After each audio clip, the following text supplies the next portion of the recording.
Welcome to Winning on Wednesday. My name is Juan Vides, and I'm the founder of Winning on Wednesday. Winning on Wednesday is a place where we meet. I always say people do business who they know, like, and trust. Speaking of knowing, like, and trusting, I would like to introduce my guest today is Dr. Keith Durant. Dr. Keith, how are you today? I'm wonderful. How are you? Good, good. Can you introduce yourself, please? Give us the elevator pitch, as they Yeah, say. sure. I'm Dr. Keith Durante. I'm a board certified general and microvascular surgeon, and I made a career change about 15 years ago, and I now practice only hair. I am a hair rejuvenation hair surgeon specialist, and it's been quite a wonderful transition that I made after being a microvascular surgeon for so many years. It was a natural segue into doing a hair transplantation. We use suture material in microvascular surgery that's finer than hair. So it was just a natural transition that I made, and I couldn't be happier. Wow. Well, thank you for being here today. And so Thank you. tell us, take us way back. Where did it all get started? Where were you born? I was born on Long Island and I was raised on Long Island, Whereabouts? West Islip. Oh, West Islip. Okay. West Wow. Islip, and I presently live now still on Long Island. I lived in Manhattan for about 15, 17 years during my training. And then I did a fellowship and I lived in Seattle for 2 years, Oh, moved wow. back to Manhattan, and then started raising a family and realized I had to move back to Long Island where there was a little bit more space and a backyard. Right. Wow. As a kid, did you ever have any inspiration of being a doctor? Is that you always wanted to become a doctor? Yes, Juan, at an early age, I was sort of gravitated towards medicine. In fact, I said I want to be a surgeon. So in junior high, I volunteered at the community hospital. I was called a gold coat. I worked over 500 hours and got a little pin for my services. And that's where my desires sort of solidified, and I confirmed my suspicions that I really did want to go and pursue a career in medicine and surgery. Wow. And was that I mean, was that like almost like a hobbies and do you have other hobbies or interests? Oh, I have a lot of hobbies. I have a lot of interests. I love to read. I'm very passionate about tennis, skiing. I love sports. I love swimming. Uh, I do a lot of things. I keep myself in check. Wow. So tell us that journey from excellent journey. I mean, from being the idea of being a doctor and going into actual practice. Can you tell us that journey? Sure. It's a long one, it is a journey. We don't have all the time here. No worries, Doc. Yeah, I mean, you graduate from high school and then you go to college for 4 years, then you go to medical school for 5 years, and then I pursued my career in surgery. So I trained for another 5 years at Mount Sinai Hospital in New York um, and Harlem. So we had a trauma center and we also had major elective surgery.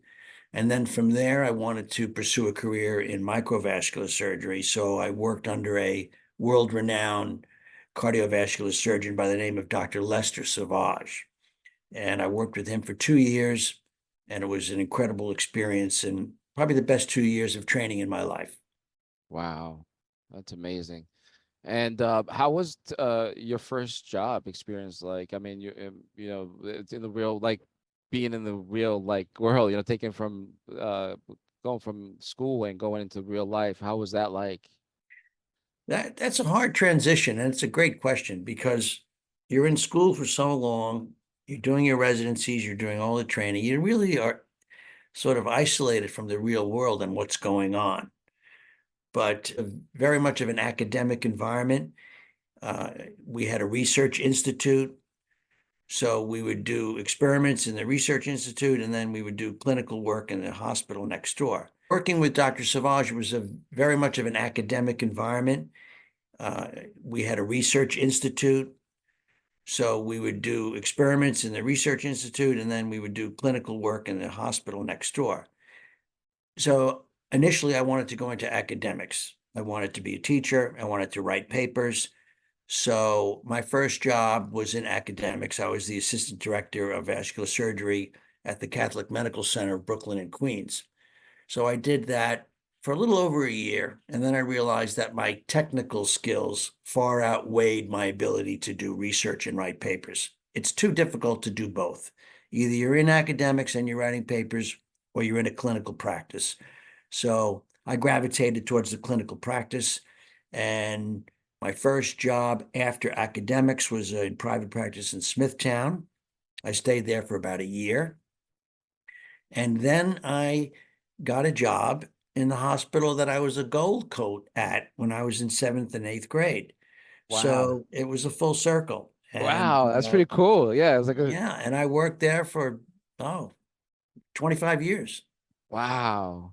So that's a tremendous amount of experience that I had a you've wonderful practice. I really enjoyed what I was doing, and it was very fulfilling. wow. Right now I like to ask you about the golden nugget. The golden nugget is where if you want to leave any piece of information behind to somebody to better their career, be a better person, or anything like you've learned for your journey that you want to leave behind, any golden nuggets? Well, medicine is a very noble profession. It's very hard to go through all the schooling and the training, but it's very rewarding. And at the end of the day, I know nowadays a lot of the younger people, they don't want to spend the money on the education because you're in debt, you have big loans. But if that's the avenue that you want to pursue, do it.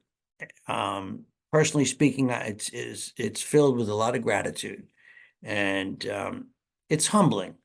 I feel, I feel blessed that I've had the opportunity to do what I'm doing for so many years and helping people. And saving lives too. Well, now I'm saving hair, Yeah, before you say lives. and it's just as It's- rewarding. In fact, it's even at times more rewarding. If you're dealing with a patient in the hospital and you have to take out their pancreas or a colon, yeah, they thank you and they're happy and they make a completely different animal. People come to you because they're really requesting a change, and it's a change that will last them a lifetime. So it's very rewarding. The patients are very happy. I've never received so many thank you notes from even parents watching their children grow and seeing them sometimes frustrated, having hair loss, losing their self-esteem, losing their self-confidence. And when they come to me, it's a very rewarding experience. Wow, I that's really enjoy it. amazing. Well, thank you for sharing that. That was excellent. And like I said, for those kids out there, if they want to go for a practice or become a doctor, definitely this is some rewarding experience. So thank you for sharing that for us. Sure. And now, do you belong to any networking or groups or communities, organizations? Well, over the years, it's just become less and less. There was a time in my career that I was a member of most all of the organizations that you need to do general and vascular surgery. But once I made that transition to hair, I've been in private practice and I attend the international hair conferences. I have a philanthropic mission in Uganda with an orphanage and taking care of the mountain pygmies. So basically, I keep myself busy. Oh, well, excellent. Now let's talk about your practice, myhair.com. Let's talk Myhair.com. hair.com. Let's talk about that. Well, it's a great practice. We entertain patients with all different facets and all different problems. Years ago, it was just limited to the hair, and they would do sort of use plugs or even a large scar on the back of their head, which is called the strip procedure. Now it's evolved into a follicular unit extraction technique where we remove one hair at a time and place single grafts. So we can obtain a very natural front line. If someone's losing hair in the front, where the temples are receding, we can fix that and make it look completely natural. We also do a lot of work with women that are suffering from hair loss, whether it's on their scalp. Commonly, we do eyebrows. And similarly in men, beards are becoming now very popular. They're really in vogue. So I do a lot of beard restoration. Some people are missing spots in their beard, or the sideburns won't connect to the beard, or won't connect to their mustache. So we fix that. We make it look, the way it's supposed to look, the way God made us. Excellent. Thank you. And I want to tell you, you have an interesting story because you have also have helped out other people. I mean, as a doctor, you saved a lot of lives and also helped out people and did a hair restoration. I would like to also did something you did very something noble, and thank you so much for thanking and supporting the men in the blue, and that's the Nassau County police officers. I know you were able to restore. Can you tell us this story about what? Sure, I can. Yeah. There was a police officer who was working. He was on the Long Island Expressway, and he had pulled over a drunk driver. So he had moved all the way to the right side of the road on the shoulder. And as he's making his arrest, another drunk driver hit him. And there was a lot of problems. The police officer unfortunately had to undergo multiple brain operations, including even a shunt that went from his abdomen to his brain to drain the Oh, fluid. He wow. nearly died. He's made a miraculous recovery. And one of the issues he had was he was suffering from severe hair loss. And he has children, and they could actually see the scars all over his head. They could see the shunt, and it visually was just not very appealing. And somehow the family sought my services because they knew I could do a transplant without creating another scar, Wow. but doing a follicular unit extraction technique with single hairs. So I did a hair restoration procedure on Ken Barabald. He did fantastic. In fact, during the interim, he needed another brain operation. So they had to shave all his hair off and expose the shunt and correct the problem that he was suffering from. And all the hair grew back. It grew back Wow. even better. Wow. So we Wow. still are in contact Excellent. to this day. I speak to his mother all the time. Wow. Wonderful family, tragic story, but somewhat of a happy ending. Dr. Keith, thank you so much for, supporting the first responders and people that support us. That's very Sure. noble of you and that goes a long way. So thank you for that. My Um, pleasure. so it's interesting. Now, you had mentioned about the also the eyebrows that you do. That's really interesting with women that you do that. I know I didn't know that women, I mean, have hair loss, but you also do restoration as well. So that's really interesting Sure. too. Um, How long does years that? ago, I'm sorry, Yeah, I'm sorry. Go ahead. years ago, women would, you know, pluck their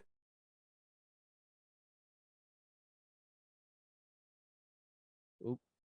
tattoos, then the tattoos would fade away. So now bold eyebrows are back in style. So we do restoration on the eyebrows. It's a fairly routine procedure. It may seem complex, but it's not. We take Excellent. the hair from the behind the ear, or where the hair is very fine and filamentous, and then we insert it into the eyebrows. And how long is the process for them to see any results? Uh, In the hair business, everything is slow.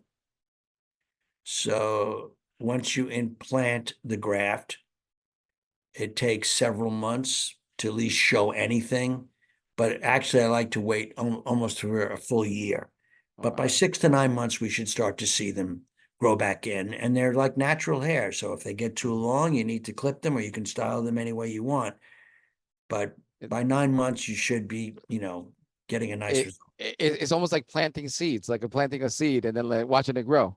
Exactly. That's exactly what it is. So you're a farmer. I'm Yeah, just a farmer. I Farmer. am a farmer. I'm a farmer. I'm a hair farmer. There you go. That's a good way to put it. But hey, Dr. Keith, thank you so much for this. What's the best way to contact you if people want to reach out to you? What's the best way? Well, I have a website, which is a wonderful website. Very creative person did it for me. So you can go on my website, myhairnewyork.com, or you can call me on my cell. And the number's right there on the website, but it's 631-620-2020. All right. Thank you, Dr. Keith. And thank you so much. And yes, for the folks out there, I designed his website. So he's a client of mine. So thank you so much. You're awesome, Dr. Keith. And So are you. thank you so much for this. And I look forward to seeing you again. So thanks again for this. My Thank you. privilege. Thank you. Bye-bye.